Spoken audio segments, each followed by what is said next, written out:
As some of you guys know, I bought myself the cheapest Audi S3 in the country.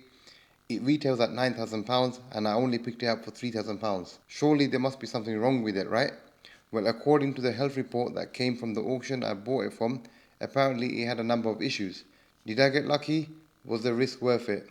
On part 1, we checked the car out and found a number of issues. If you haven't watched that yet, I highly suggest you do that.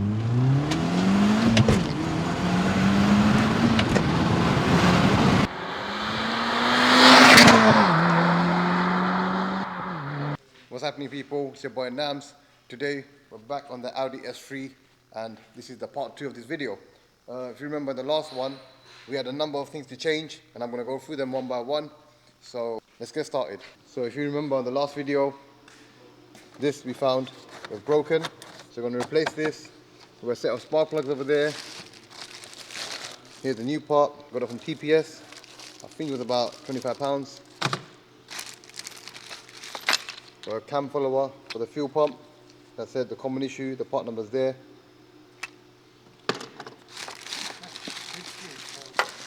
And we also have a washer and a sun plug for the oil leak we had at the bottom of the vehicle. So let's get this car jacked up and let's get started.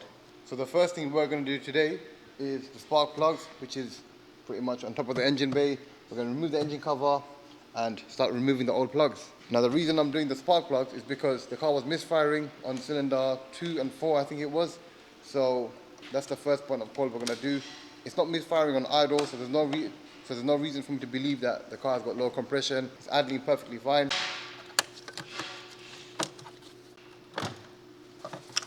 Go. That's it. So this is the CDL 2-litre TFSI engine powered by a KO4 turbocharger. This here is ignition coils, and underneath that goes the spark plugs. Let's get that removed now and let's see how the original ones look like. So this is cylinder number 4. We'll start off from the right side.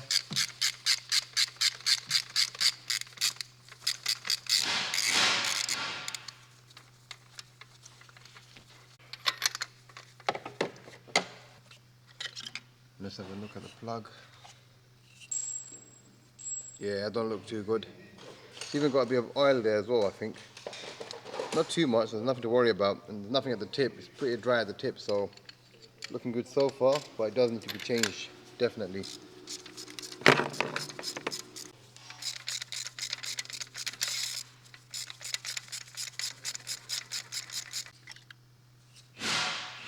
Yep. Okay. So here's the old spark plugs. Happy to say there's no oil on any of them at the tip, so looking good so far. So let's get the new ones put in and let's see how she sounds.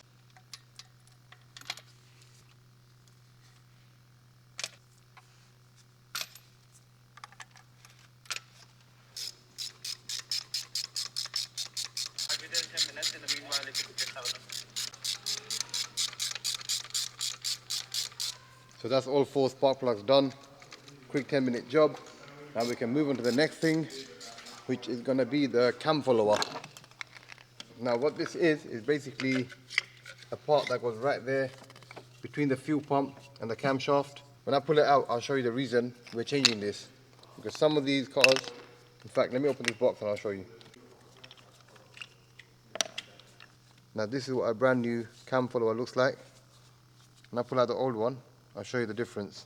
So to remove the fuel pump, there's 3 screws attached to the front of it, and then there's some fuel lines below it that we've got to remove, and then it should just slide right out, and then you'll see the cam follower right behind it. Now the reason we're changing this cam follower is because over time, what tends to happen is over here, the material on it wears out, and it goes thinner and thinner, and eventually, if it does happen to break, it causes catastrophic damage to the engine, and for the sake of what, 30-40 quid on a part, just change it and stay safe, I guess. As I said, it's a common issue on this 2-litre TFSI engine, and it's very wise to get it done early, and that's the reason we're doing that, not because it's presented a fault as of yet.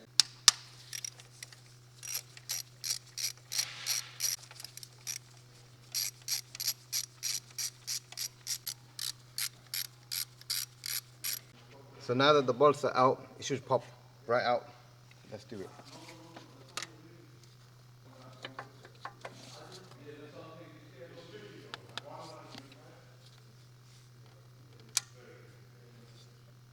Okay, just give that a little wipe. Let's see the condition of this. There you go, can you see? That's where it starts from, and eventually it goes to a point that it just becomes a hole and literally has nothing in it. That's about 70% worn, I'd say. That's the new one in. It's a very simple process. You just literally slide it right back in, put the pump back on, and that's it. Job done with the cam follower.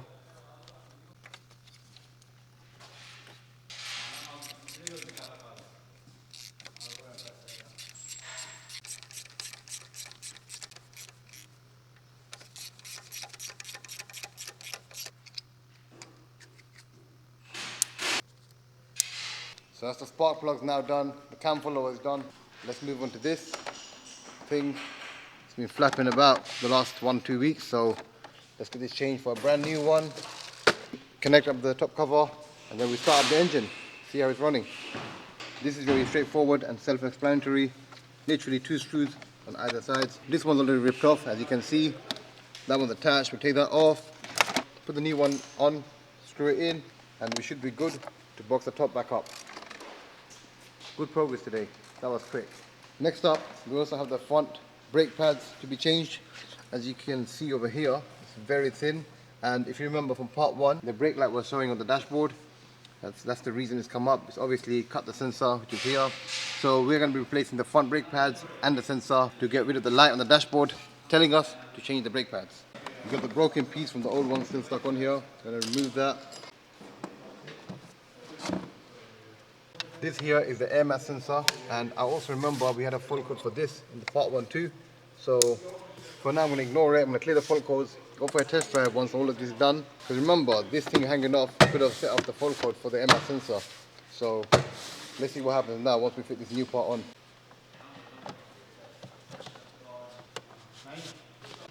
New intake duct now fitted. Should be getting some fresh flowing air.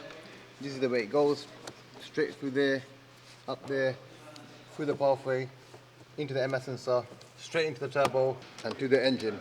So the work on the engine bay is now complete. Let's give the car a start and let's see how it sounds, just to make sure everything's running well and we don't have to come back here again.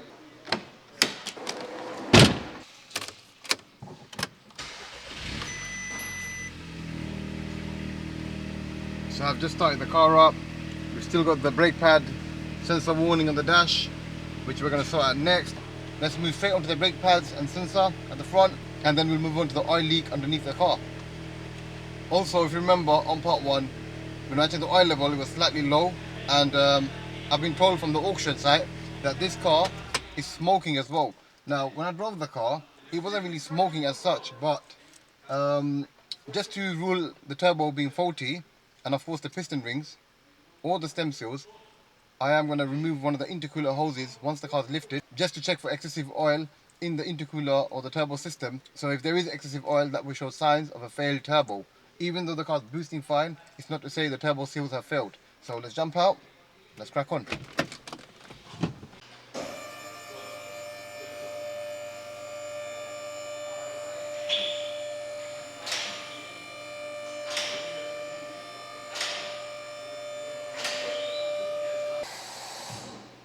Right, so underneath the car, if you remember as well, there was no issues from underneath except for the oil leak over here.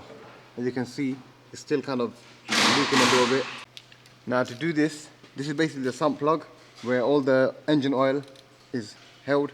We're going to remove this, replace the washer and the sump plug, and then from there obviously we're going to put new oil and the oil filter in.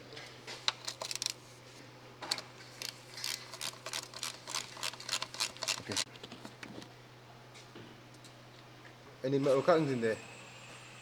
Let's hope not, because that would change the game right now. It's looking quite clean to me, but obviously it does look like it's not been changed for a while.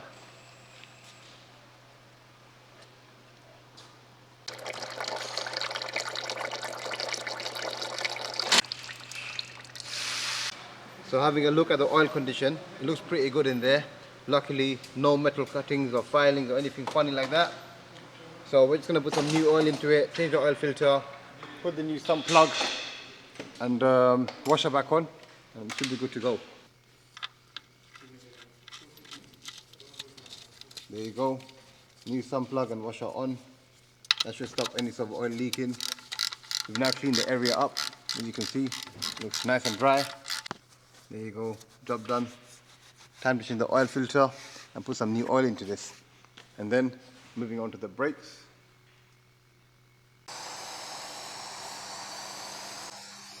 So according to auto data, this car takes 4.5 litres of engine oil. So let's put that in. We're good to go.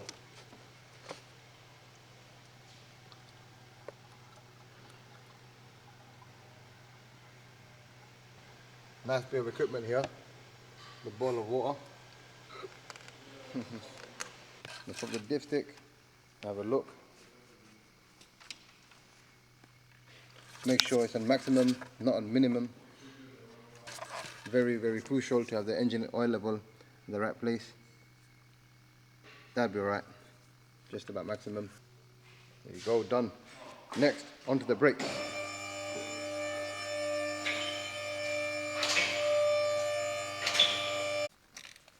Right, so we're going to replace the brake pads now. For that, we need to remove the retaining clip and press the calipers out to release the pads as they are being held in by the calipers right now. That's the retaining clip out. Yep. So this caliper has a piston there that basically presses onto the pads. What we're going to do is put some leverage on it, push it out, so that will release the pads to come out. All you got to do is literally do that. Apply some pressure and that releases the pads. As you can see, the caliper is now free. There you have it. Pads out. Let me have a look at that. That is finished. Look at this. Almost metal to metal. No good when that happens, but yeah, very close. I'll say about 5% left. Got a bit of brake fluid dripping in. Since we're giving the pressure on, it's putting pressure on the pipes and releasing up from the brake fluid reservoir.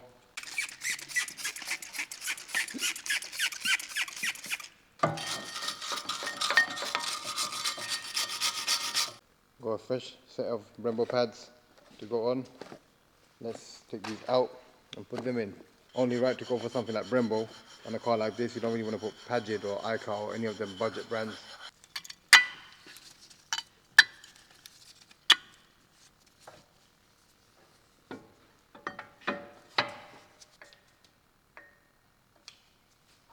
Retaining clip now back on. That's the front brake pads done. Onto the other side. So we have now completed the other side brake pads as well. We didn't film that because it's exactly the same process as the other side. Let's put the wheels back on and start this car up. Actually, there's one more thing I need to check on this car before I start up and go for a drive, and that is the intercooler hoses. I want to check if there's any sort of excess oil in there. That would obviously show a leaking turbo, which we don't want to see right now, but let's see.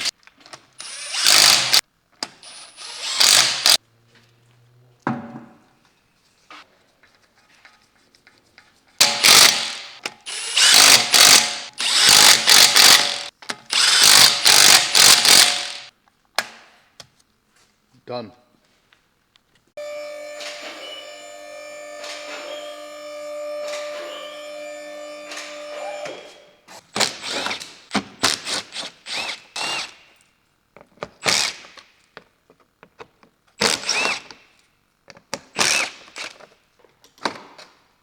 Right, so over here is the intercooler at the front, and this is a hose that connects to the intercooler. This goes right up to the turbocharger. So if there is any sort of turbo seal leaking oil, it will show up literally by popping this pipe here. So that's what we're going to do now.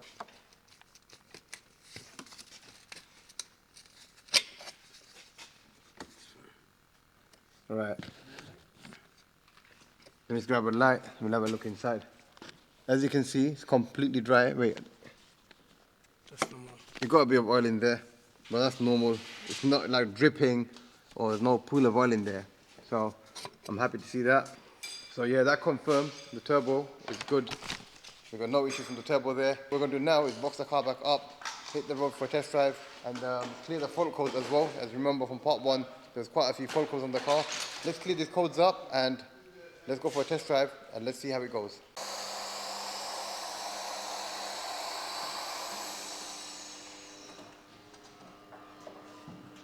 Okay, everything's looking good so far. Need to jump in, start it up, reset the fault codes and go for a drive.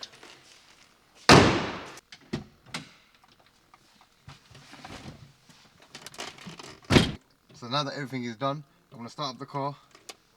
First of all, make sure the brake pad sensor warning has gone.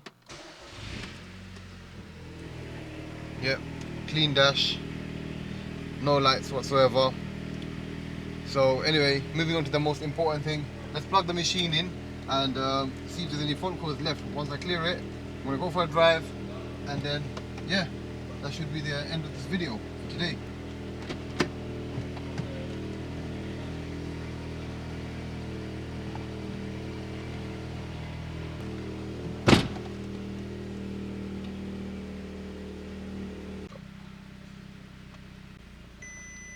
So we got 3 engine fault codes already.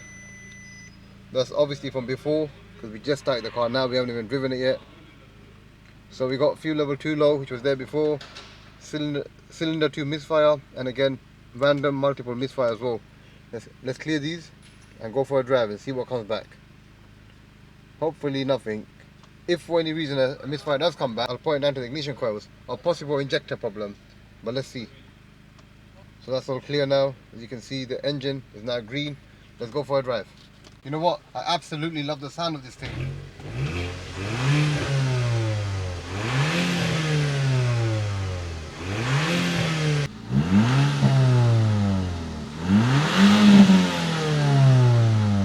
All right, let's go.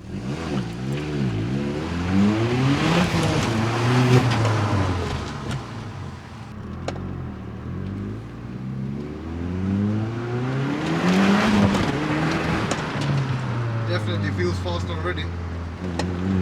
Now the reason I say it feels a little faster is more than likely because the intake hose is now directed right onto the turbo. There's no excess leakage, and of course we've got fresh spark plugs as well, which could potentially make a difference. Well, it definitely will make a difference because the car had misfire codes previously, and definitely feels a lot quicker now.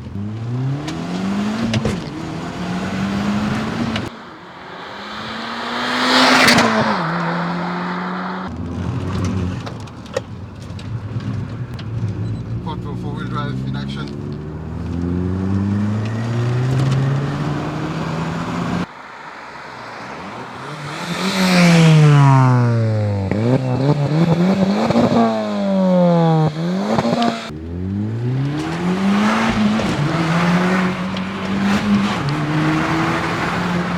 So I'm just going to go pull up at the garage again and scan the car for faults again. I truly believe the car's running spot on right now. Feels absolutely perfect. Alright, now that I've been on an absolute blast of a drive, let's scan for faults again. Clearly, if there's any faults, it will definitely come up now. So let's scan this car and see what comes up. If anything. Hopefully not. Otherwise, I'm going to have to end up making another video. Or another part to this video. Ignore that sound. That's just showing up because I'm scanning the car. But, however, I do have another fault code on this vehicle. Let's have a look. What is it? I wonder what it is. Air mass sensor, I'm guessing. Okay. So that's not too bad, is it? Engine overspeed condition.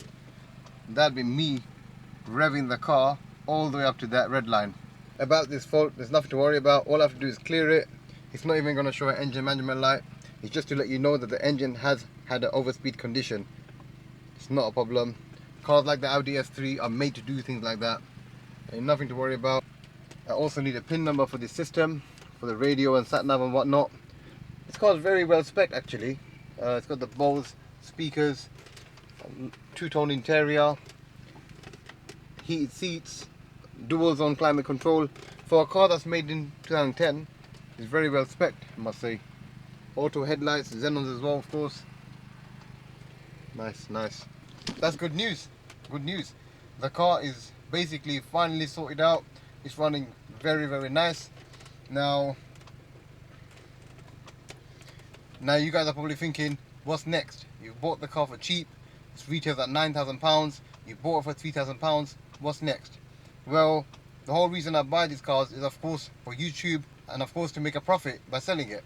But this car is a lot of fun to drive, so I'm just thinking for the next video I might end up doing something fun to it, such as maybe installing downpipes and going for a stage 2 tune or stage 2 plus, taking this car to around 370 brake. I mean, why not? Got the facility here, we tune cars, we fit downpipes, I guess why not? It's a bit of fun, I might just do that. And I'm also thinking to do a dyno run on this car as well in the next video, possibly the one after that.